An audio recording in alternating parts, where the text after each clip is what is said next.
You eat well, you exercise, you don't smoke. So why is your doctor still telling you your blood pressure is too high?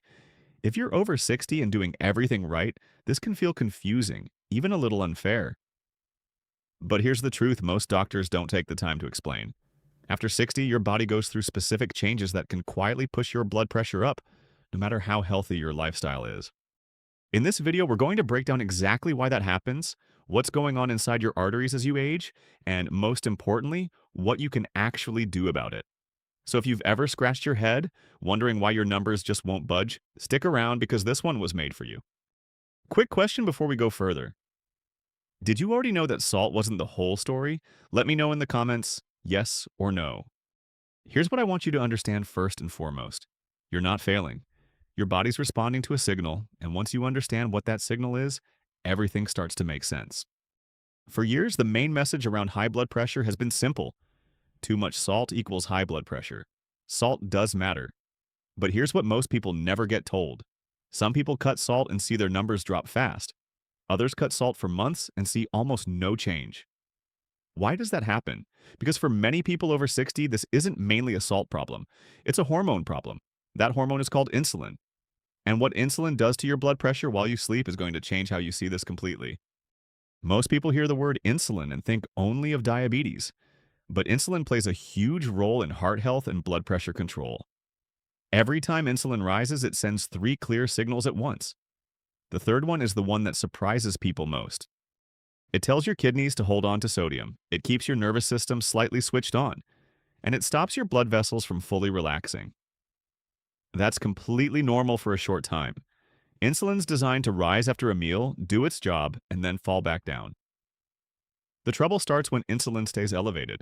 When it never gets the chance to fall, those three signals stay switched on all day long. Your blood pressure stays up with them.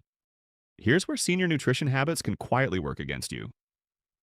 Picture a well-meaning day: breakfast in the morning, a snack a couple of hours later, lunch, another snack in the afternoon, dinner, maybe something small before bed. None of those foods are bad choices. Some are genuinely great for heart health. But here's what matters inside your body. Every single eating event triggers insulin. When those events are stacked too close together, insulin never falls back to baseline. It stays elevated all day long. That steady low-grade rise isn't diabetes. It doesn't always show up on a standard blood test, but it's just high enough for just long enough to quietly push blood pressure up day after day. Your kidneys are central to both stroke prevention and blood pressure control, but they don't respond to healthy intentions. They respond to signals. And insulin is one of the loudest signals they receive. When insulin stays high, the kidneys get one constant message: hold on to sodium, not briefly, all day, even if you barely touch the salt shaker. Even if every meal is clean and homemade, the kidneys are still holding on. Here's the simplest way I know to explain what's actually happening inside your body right now. Think of your bloodstream like a highway. Sodium is the number of cars on the road, your kidneys are the exit ramps, and insulin is the traffic light controlling those exits. Cutting salt puts fewer cars on the road. That helps a little, but if the exits stay closed, traffic still builds up. Insulin keeps those exits shut. That's the real driver behind stubborn high blood pressure. This also explains something many people over 60 notice but can never quite figure out. And once you hear it, you won't be able to unsee it. Their blood pressure is often highest right after waking up. Most people blame stress or simply getting older, but the real driver is often what happened the night before. Eating late, even something healthy, keeps insulin elevated while you sleep.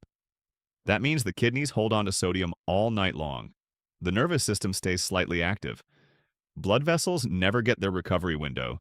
You wake up already starting from a higher number, and you never even knew it was happening. But here's where it gets even stranger. The people hit hardest by this often look like the picture of health. Here's what most people never expect to hear.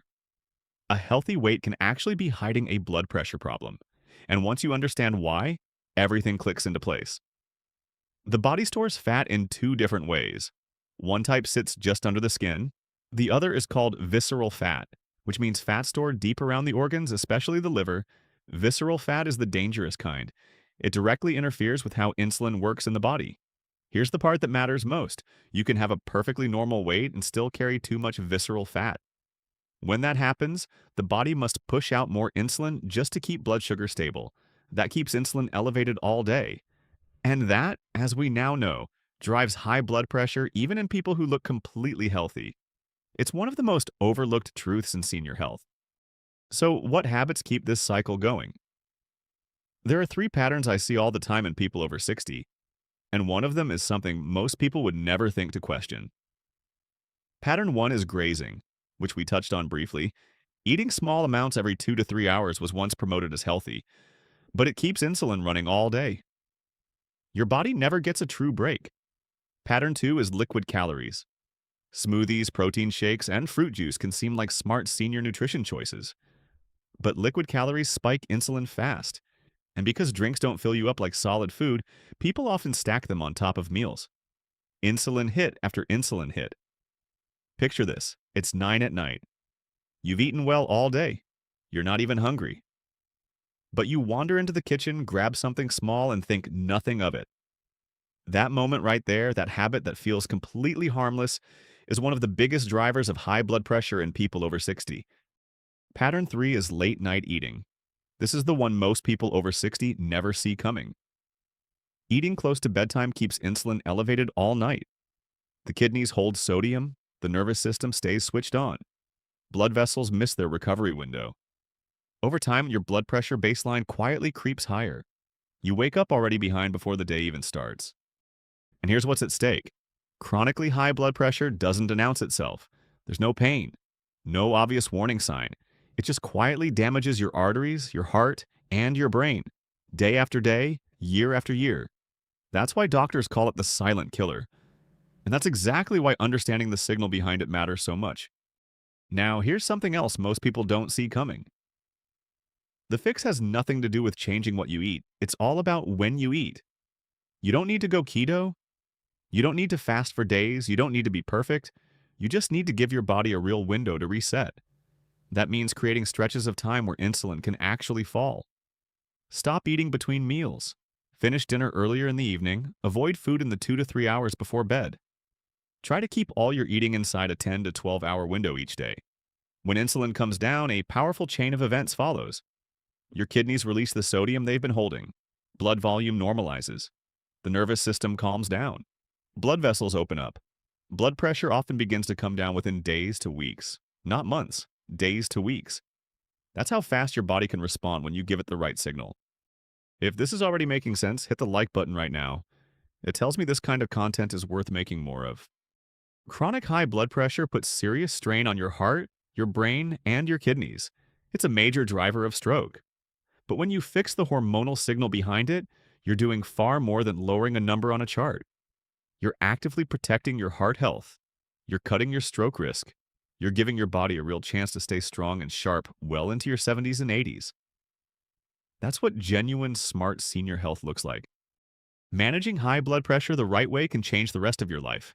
If this video helped you, please subscribe. It helps push this information toward the people who need it most. And when you're ready for your next step, check out our video on the #1 meal for unclogging your arteries naturally. It's linked right here on the screen. I'll see you there.